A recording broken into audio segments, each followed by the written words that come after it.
have Erin Flynn, who is going to take us through dealing with nightmare clients, which I'm sure we all have. She's a web development and she coaches new designers, and her website is erineflynn.com.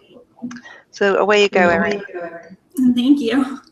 Good morning, everybody, or afternoon or evening, depending on where you are. I know there's a delay, but I would actually love to know where you're watching from. Let's see, there's a whole bunch of people registered from all over the world. So if you want to type in the chat, actually, can I turn the chat on? Yes, there we go. So if you want to type in where you're from, I would love to know. And then I'm going to pull up my screen and screen share with you guys.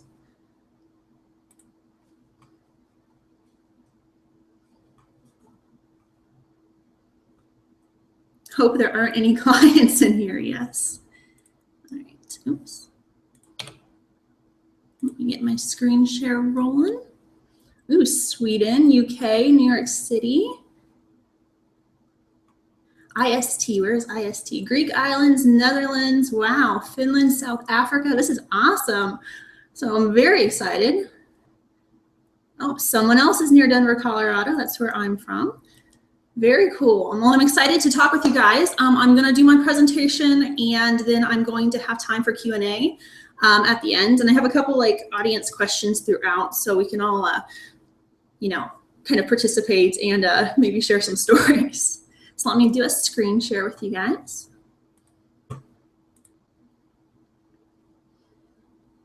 All right. So welcome to Dealing with Nightmare Clients. We're going to talk about those awful clients that every freelancer dreads and what to do about them.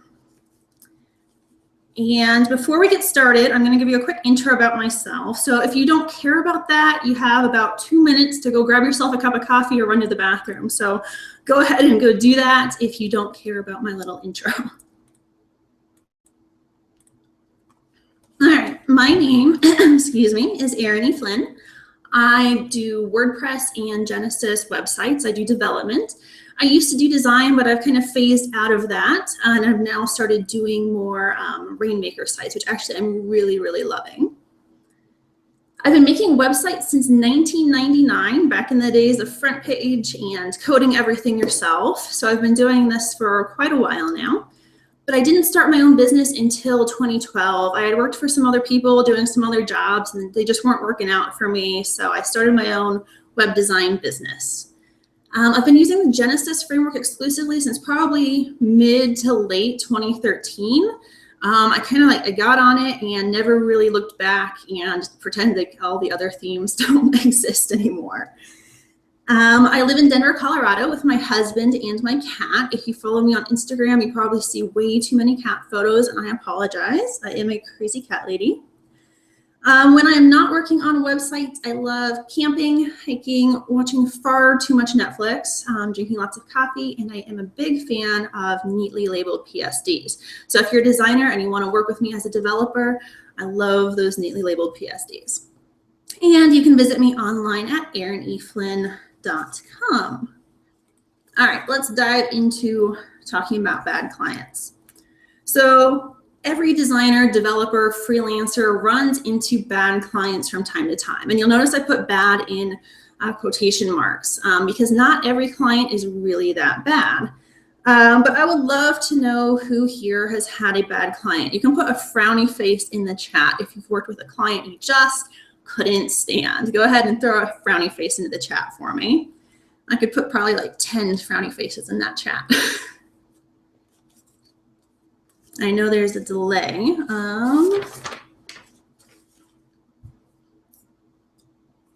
So I'm just gonna go ahead and scoot to the next slide while you guys put in your frowny faces. All right, I'm gonna tell you that there are no bad clients. And that's not entirely true. There are some people who are just awful. Some people are just mean, they have a chip on their shoulder, they're not gonna, no matter what you do, no matter how far you bend over backwards, they just wanna pick a fight with somebody. That happens. But most clients that we consider bad are not actually bad clients at all. And I'll tell you why. So what actually makes a client bad? Clients become bad or are bad. Oh, now I see all the frowny faces. Sorry, guys, but we're all in the same boat together.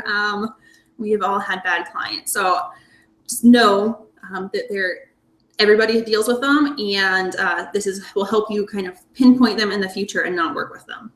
Okay, so most clients become bad in one of three ways. Either they're not the right fit to begin with, or at some point during the project, there was a breakdown of communication, or you guys just don't communicate the right way, or perhaps expectations were not met. Either they didn't meet your expectations or you didn't meet theirs.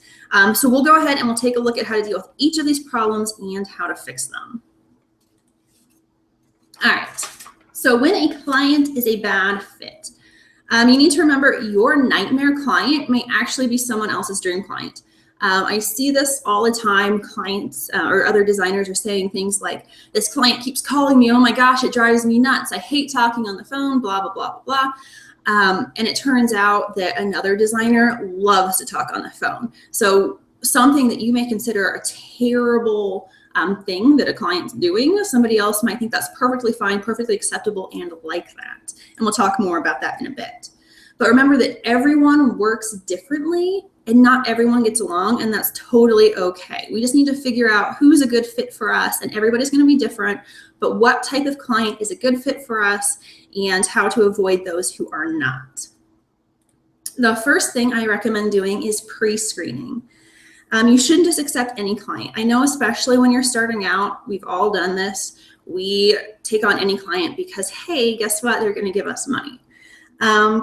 But we need to use our website, our contact form, and other methods to weed out clients who are bad fits. Here are a few ways that you can pre-screen clients. You can list your starting prices on your website. This will weed out cheapskates. So, for example, if your websites cost $3,000 for you to make, you don't want to deal with somebody who has a $300 budget. They're always going to, want things cheaper. They're going to ask you why it costs so much. It's just not going to be a good fit. So you can list your starting prices. If you don't like to do starting prices, you can do, basically pre-made packages. You can have a project minimum. The important thing is to weed out those people who can't afford you or who are looking for a deal. You should list your availability on your website. I list my availability on a couple pages of my website. I list it on my contact page, and I list it on my development page so that people know when I'm available next. And I also actually list this in my email autoresponder. Right now I'm booked until November, and I totally get that people maybe need, website now, but I don't have room on my schedule. So listing your availability will weed out clients who need something that doesn't fit into your schedule. Because, if you're not available, you're not available, and it's not worth it to, stay up all night and break your neck unless they're, paying you a ridiculous amount to do so, and then maybe it's okay. But you need to let potential clients know when your next opening is. This will keep them from wasting their time and yours. If they want that website right now and you're not available until November, then they need to move on and find somebody else. That's just kind of how it is. So the next thing that I recommend doing is listing who you do not work with on your website. This will let clients know, for example, maybe you love working with cupcake bakers and you hate working with lawyers. Now, don't say I work with cupcake bakers and I absolutely will not work with a lawyer, but you can say things like, I love to work with cupcake bakers. I love to work with female entrepreneurs. I love to work with, small businesses, and that will help weed out large corporations, or, maybe you don't want to make a muscle car website, or maybe you do, and maybe that's what you say instead. So just list your ideal client, think about what they would want and list that on your website with, I love to work with these 5 bullet points, and that will help weed people out as well. All right, the next thing is to ask lots of questions. So it's super, super frustrating to get to the middle of a project and then you realize you didn't get enough information up front. And then it hits you that you are completely undercharging for the project. Or maybe you can't even complete the project because you got in totally over your head. Maybe, you started work for a client and you make the website and then all of a sudden they say, oh, I want this e-commerce stuff integrated. And you have no clue how to do it. You didn't quote for it. You didn't have any understanding of how they want it set up. It's just way over your head. So it's important to ask questions. So has that happened to anybody, like where you didn't get enough information beforehand, or maybe you got in over your head? You can put a frowny face in the chat and just let us know that we're not in it alone, because I would put a couple in there too. It happens, especially when you're starting out. You don't know what you need to ask. And we'll go more into questions now while you guys stick those frowny faces in. All right, you should ask obvious things that clients should tell you, but they probably don't. Like, what's the goal of your website?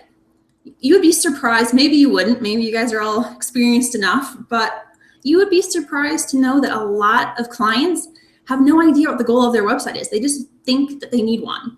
So when you don't have a goal for your website, it's not gonna do anything. And then they're gonna be ticked off because, hey, guess what?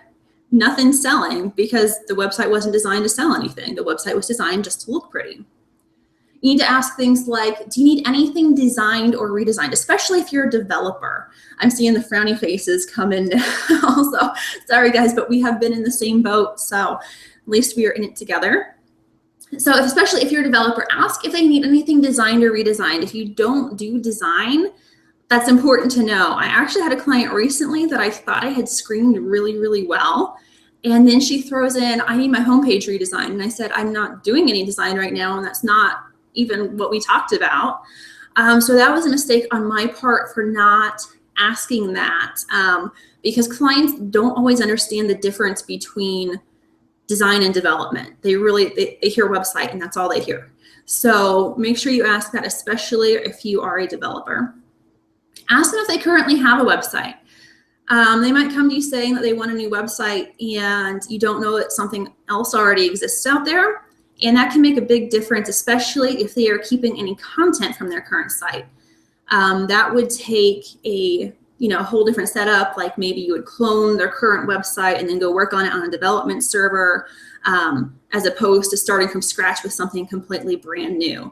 So make sure to ask those questions that they don't understand how it works or what you need to do.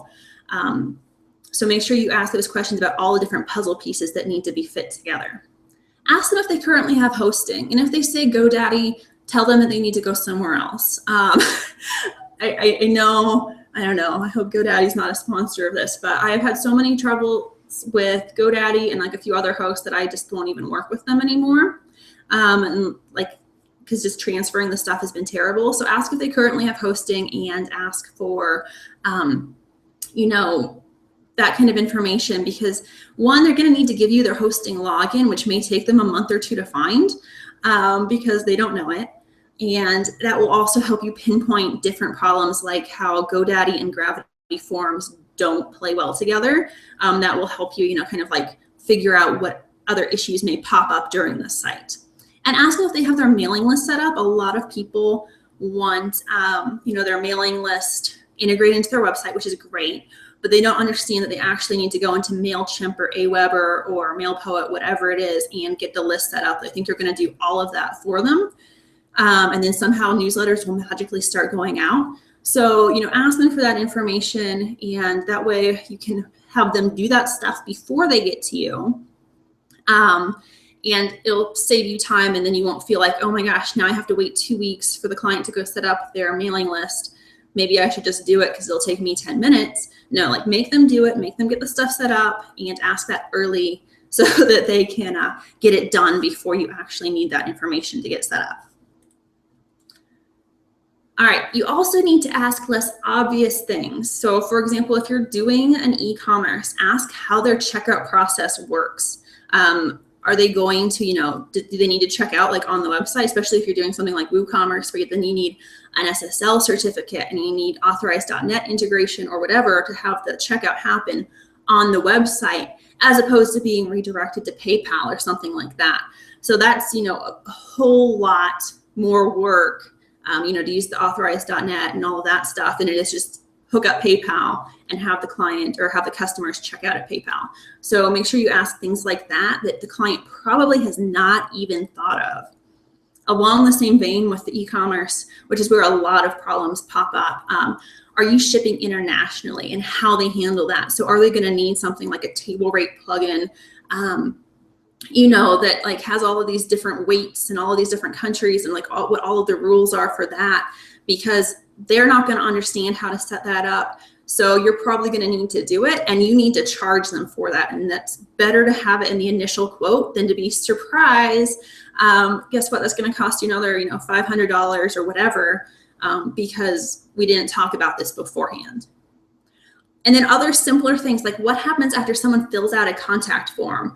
I always try to encourage clients, to have a special thank you page where, maybe they get a notice about how long it's going to take, to hear a response. Like maybe they have a 48-hour response time on emails, or here are links to like some blog articles or information while you wait to hear back from me. So I always try and think about those kind of things that make the user experience better.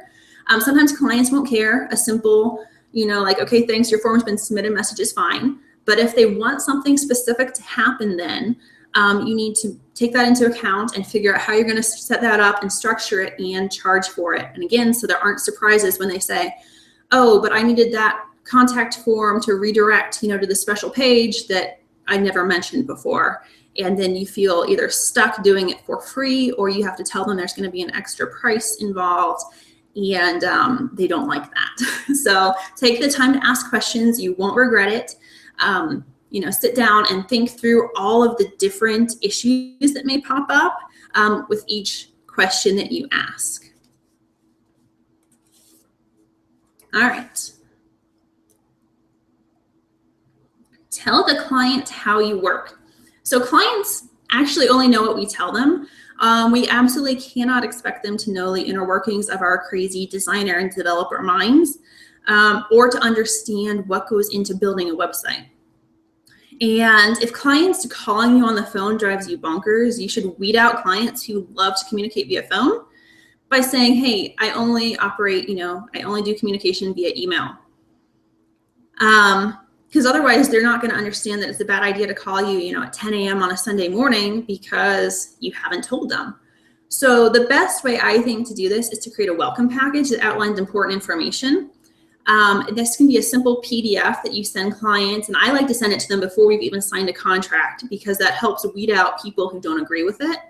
But it'll outline information like your office hours, communication guidelines, like, email only, how to give feedback on a project. Clients don't understand how to give feedback on things, like something like make it bluer doesn't tell us a whole lot. So, how to give feedback, especially if, you need to collect information, and especially if it's a design project. Development tends not to be as bad. Either it works or it doesn't. But with design, you really need to outline how they should give feedback. This will let clients know what to expect, and it'll help weed out people who don't agree with your process early on. So like I said, I like to send it to before we even sign a contract or anything, so they can look and go, oh, well, she doesn't work weekends and I'm only available on weekends, to really do this stuff. That's not going to be a good fit. So they kind of weed themselves out. And finally, Skype, the thing that we all dread because we don't like to see each other. We don't like to talk. We like to do everything via email. But I always recommend, especially if it's a long-term project, over a month long, Skyping with people, because chatting face-to-face will give you a good feel for someone much better than email will, or even just over the phone. I really like to see people's facial expressions, especially when, and I don't typically give out pricing, but I might give out like a price range. So if I say, this is going to cost between $5,000 and $7,000, if their face is just like, oh my God, then I know that they're probably going to cause problems when they add on more things, and there's going to be a price tag involved. And also it's kind of great to see like how you connect with people on Skype. I think, and Skype with camera really, really helps you see how you interact with people and see like what their energy is like. That sounds a little woo-woo, but it really just helps see if you connect well. If you have a good Skype call with someone and you leave the Skype call feeling good, then they're probably a good fit for you. I mean, not always, but I would say probably 95% of the time, Skype will help you determine if that's a good person for you to work with. So suck it up and put on your pants. And I know you say, oh, I don't have to wear pants because I'm sitting at a desk and no one can see, but inevitably you'll probably have to hop up for something. So put on those pants and yeah, Skype, just do it. Even if it's only one Skype at the beginning of the project. All right, so screening clients, like I've mentioned, will help you with these things. It'll help you weed out people who can't afford you. It'll help you weed out people who have no interest, or you have no interest in working with. For example, lawyers, if you only want to work with small business owners or cupcake bakers who are more creative, something like that. Who you can't or don't want to help. Maybe it's a project, that goes against your morals, and you should never, take on something that makes you feel icky. So. And you also should, take on something where you really don't feel like you can help them. Like maybe you want to help them, but if you feel like you can't, like you feel like this is over your head, it'll help you weed those out too. It'll help you weed out people who don't respect your policies, like your email times, your phone times. And it'll help you weed out people who just don't feel right. Because when all else fails, you should totally go with your gut.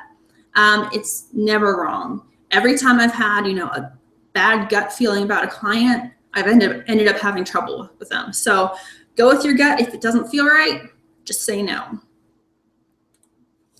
All right, communication problems. So every single person communicates differently. Like I said, some of us love the phone, some of us love Skyping, some of us love emails. Everybody's different. But if you find clients who communicate the same way you do, you can save a ton of back and forth and frustration. And it can be other things too. It can be, the way you phrase things. Maybe the client is like kind of vague in their emails and your brain just doesn't click the right way to understand what they're talking about. Meanwhile, another designer like totally gets it. That's fine. People their brains work differently and they communicate differently, and you don't need to worry about it. So just try and find clients who communicate the same way you do, and it'll save you a lot of frustration. Who's had trouble explaining things to clients? Let's go with a smiley face this time. Frowny faces are a little depressing. So show me a smiley face if you've had communication problems with clients. All right, so some tips on how to communicate clearly. As a side note, I was actually a communication major in college, and I thought, I am never, ever, ever going to use this degree. And now like 8 years later, almost 9, I'm actually using it. So proved to be useful after all. All right, so first thing first, say it once, twice, and 3 times. This is actually an old marketing trick. Repeating information ensures it sticks in your client's head. If you go to like a presentation or watch a marketing something, or see commercials, they'll repeat things 3 times. You can use this to help clients remember things. Now you don't have to do this with every single thing, because that'd be super annoying, but to really drill home important details like timelines and what the client needs to do and when, you can repeat it 3 times. Say it in email, say it in a PDF, say it on Skype. Remember, different people learn different ways. So the more ways you can tell someone the same thing, the more likely they are to remember and understand it. Remember, people kind of interpret things differently. So written, auditory, just try different ways to get those points across. This also gives you a lot of places to refer back to if the client ever comes back saying that they weren't aware of a policy or what they needed to do. Reread your emails before sending. Does your email make sense out of context, like without the previous email to refer back to? If not, you need to rewrite it. Make sure your emails are not vague, and you can use screenshots where appropriate and see if your emails make sense out of context with the rest of your email thread. It may seem like a ton of work, but it's just simple things like saying, hey, did you get, let me think of how to phrase that. But simple things like instead of saying, hey, how about instead of doing blue, we make it green? You say, how about instead of making the logo blue, we make the logo green? Then they're clear that you're not talking about, you know, their social media icon or something like that. Seriously, these tiny details may seem tedious and irrelevant, but it will make a big difference and it'll become second nature after a while. Finally, adapting your own communication style. So if a client with a different communication style slipped through your pre-screening cracks and now wants to call you every day instead of send emails, maybe you can see if you can adapt your communication process to something you both can compromise on. Can you mix daily emails with a weekly check-in phone call? Can you, maybe do phone calls every 2 weeks? Maybe you can do a Skype walkthrough every week. Whatever seems like will help them without totally driving you nuts, you can adapt to. So maybe that's not 100% what you want to do, but it will show a willingness to help and to adapt, and it will make your clients happy and prevent a lot of frustrations. Encourage clients to ask questions and keep them informed. So clients don't know what we know, because if they did, they would be the ones doing the work. Now that doesn't mean that they're stupid. They are an expert in something, but they are not an expert in websites. So it's no wonder clients get frustrated when they don't know what's going on. Think about it, because how frustrated would you be if you were paying someone thousands of dollars and you felt like they thought you were stupid every time you opened your mouth? You'd feel really frustrated, right? It's our job to help educate clients as well as keep them informed of what's going on with their projects. Weekly meetings via Skype or simple update emails, like, hey, it's Friday, checking in, here's what we did this past week. They go a really long way in eliminating frustration for clients. Encourage clients to ask questions and keep them apprised of your progress. I will say I've taken over many, many development projects from other developers where the client has fired the developer because they've said, look, I'm not getting responses. They're acting like I'm stupid every time I ask a question. I can't deal with this. So that's why people come to me, because I'm willing to go this extra mile. And I tend to charge more than a lot of other developers, maybe not a lot of other developers, but then other developers, because I do spend the time to do this and my clients leave happy and they recommend me. So it really makes a big difference. All right, communicating clearly with clients will help them remember and understand what's going on, feel comfortable with the whole process, feel able to ask questions like they're not stupid.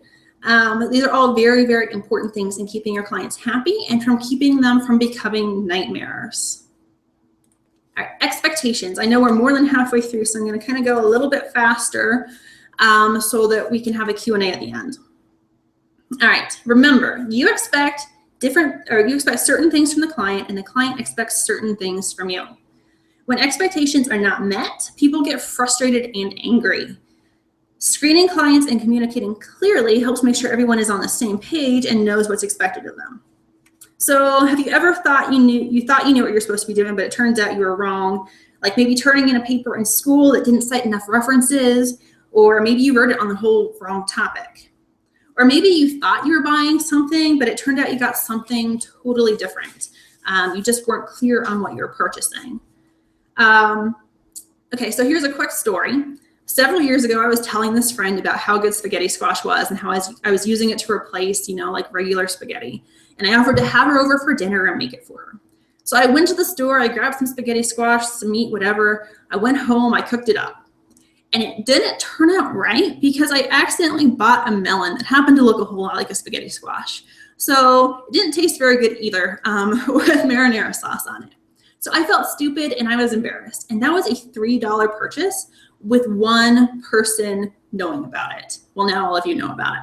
But imagine if it was a $3,000 purchase. What if you were a client and you spent $3,000 and you thought you're getting a brand new website, but then you ended up just getting a PSD mock-up instead of a functioning site? It's happened. Imagine you had told your whole entire audience about the brand new website and when it would be done. You'd be super embarrassed, wouldn't you? I would be horribly embarrassed, and I'd feel like I wasted my money. Clients may think they're doing everything right, but they may not be because they're not the experts. They don't understand or know what we know. So how to meet expectations? Be clear on what you're offering. What's included in the project? Are you offering just design, just development, maybe both?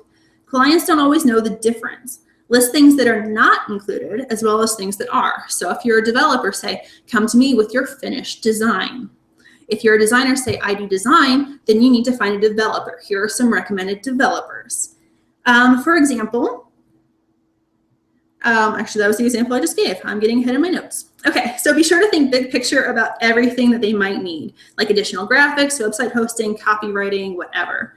It's nice to have a list of people who provide complimentary services so you can offer a referral list to get everything squared away. And also to make it obvious, you're not going to write the pages of their website. They need to hire somebody else to do that or do it themselves. Get as much information as possible from the clients. This is, you may notice I'm repeating a few things to drill them in, like I mentioned earlier, but this will keep any unexpected surprises from popping up midway through the project. Ask questions that seem obvious. They aren't. Ask clients to clarify if you need more information. Don't be afraid to ask for clarification. It's way better to ask lots of questions and be crystal clear than to ask a few questions and then end up wasting your time and the client's time and getting too far along and then just finding out it's not going to work. Ask for screenshots or examples. This is one of the clearest ways to see what a client is talking about, especially if they don't know the difference between their website and their Facebook page. And if all else fails, hop on Skype and screen share.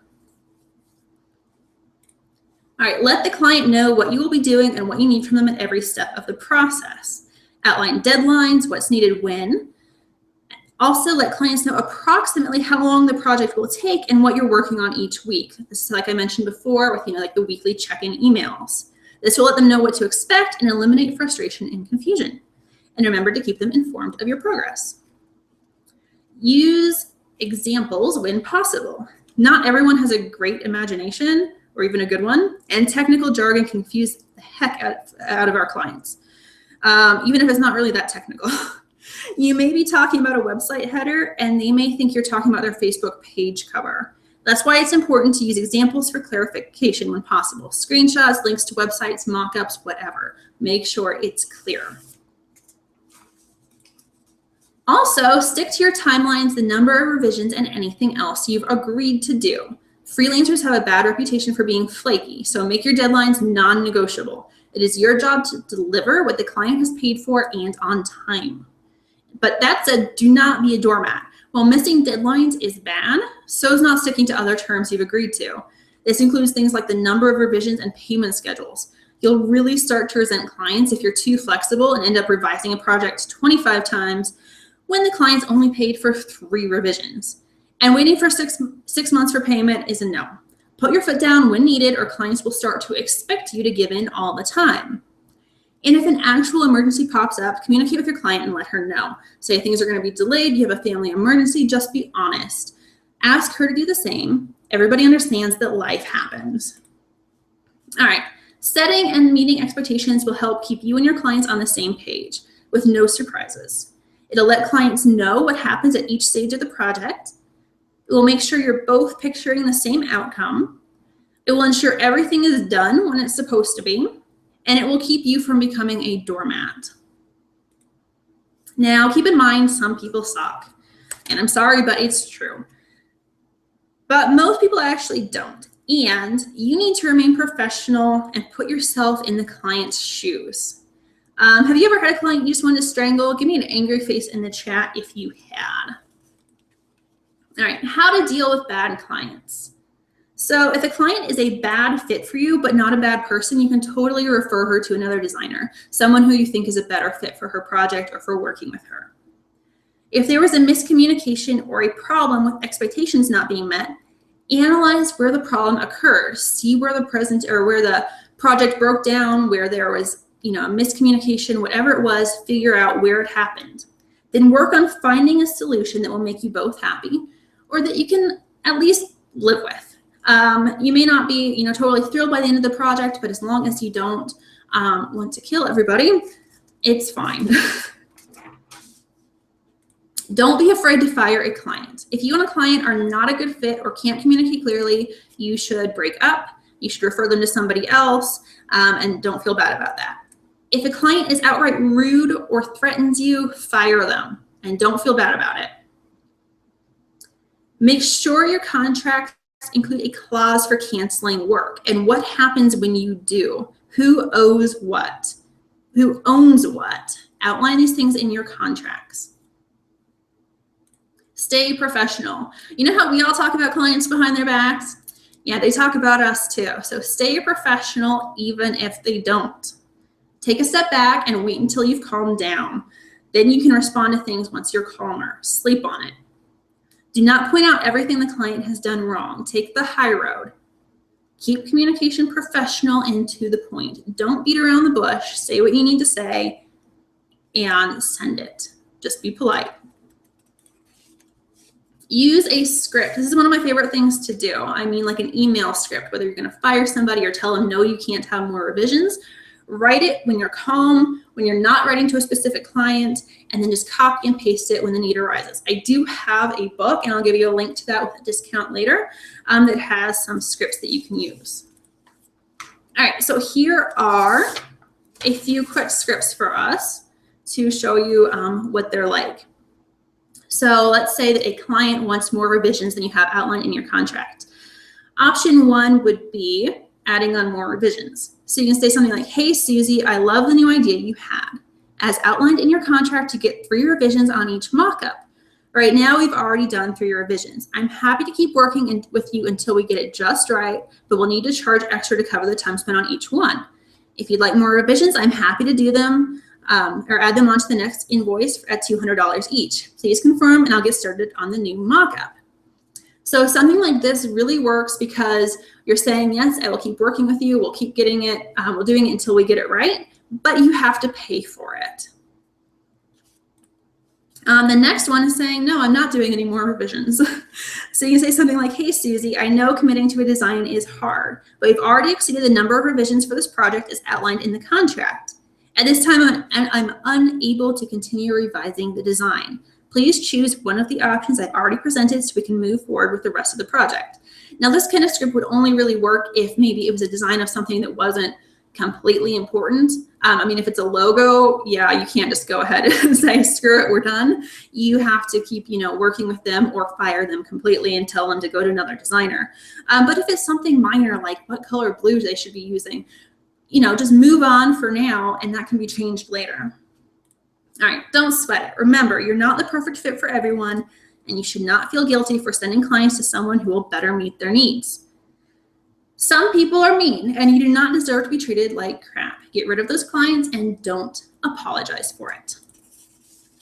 And keep learning. Remember, every bad client interaction is a chance for you to tighten up your policies and add to your contract and improve your workflow. Cool off and then see what you can learn from that nightmare client. All right, so I'm ready for Q&As now, and I have a few pre-submitted ones, but I will put priority over ones in the chat. So if you have a question, go ahead and ask it in the chat. And if you want my copy and paste email scripts book, the URL on the page will give you a 25% discount. But you obviously do not have to feel obligated to buy it. I do have a fun support group for designers and developers at erinflynn.com/unstoppable. We have a fun Facebook group. We all support each other. We help people, figure out different problems with clients or help them run their business. And if you want to download the slides, erinflynn.com/go/Genesis Camp slides, and you can download all of this. Okay, let's see. Do I have any questions yet? Okay, I don't see any questions in the chat yet. So I have a question from Emma, who said, how do you deal with clients who are friends? Make sure that you have a contract. Contracts are important, even if they're not paying you. Just outline everything that's included and everything that's not, and make sure they are aware of things like how to give feedback, when they can call you or not call you, emails, things like that. Teresa says, what do you do when a client isn't hearing you, no matter how you try to communicate with them? And actually, I'm going to go ahead, if you guys don't need this slide up anymore, I'm going to go ahead and switch back to me. Hello. If you want the slide back, let me know. Okay, so Teresa says, what do you do when a client isn't hearing you, no matter how you try to communicate with them? Kind of what we've talked about, ask lots of questions. Say it in multiple ways. Got 10 minutes left, okay? In multiple places. Have clients sign an agreement outlining what is included and what is not. And if all else fails, you can fire them. Okay, I had a question. Oops. Let me get out of PowerPoint. Okay. Can I tell a story about a nightmare client that I've had? Oh gosh. Okay, so I had one maybe 2 years ago now that was a health department, and they didn't want to give me a single point of contact. They wanted 5 different people to be able to give me feedback. So consequently, they all gave me conflicting feedback about design. They gave me, you know, all sorts of like different ideas, and nobody was on, they weren't communicating with each other. They were just all throwing random ideas at me, and nobody was really in charge. So I would make one change, and then somebody would say, no, we don't want it that way. And it was like, I was just told to do it that way. So that was a big mess. And I literally screamed a few times when I opened my emails and saw 10 different emails from 5 different people, all with just a ridiculous amount. So what I had to do was I finally had to sit down and say, I need one point person. You all need to give this information to her, and then she will funnel it to me. And that kind of put an end to how that was, a nightmare. Hi, Erin. It's Barbara here again. Jackie has asked, do you address clients going missing in action during the process, or handling when they want to put things on hold? Yes. So if they go missing, that can be a little bit tricky. So I always recommend getting your 50% deposit up front.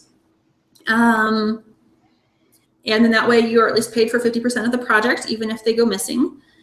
And then what I do is I charge, so if I have kind of like a MI clause in my contract, so if they kind of disappear, it's $200 a week, extra $200 a week until the end of the project. And then a $500 reinstatement fee to get the project back on my schedule. And I've never actually had to enforce this, because I've had a few people who kind of have dropped off, and I'll shoot them an email, say, hey, I haven't heard from you in a week, and now we're behind, just so you know, this is my policy, and if I don't hear from you in 48 hours, you're gonna get an extra $200 bill, and then it's gonna cost this much. And they really kind of answer really quick once you do that. Did we have other questions that I missed? See any at the moment? Let's have a look. I think this has been an absolutely brilliant session. So many of us have these issues, and loads of people have said what a great session this is as well. Oh, well, thank you. I've had a lot of fun with this. I was super nervous, everybody, before I started, but I'm really happy that you guys are getting something out of it. Do we have any other questions for Erin?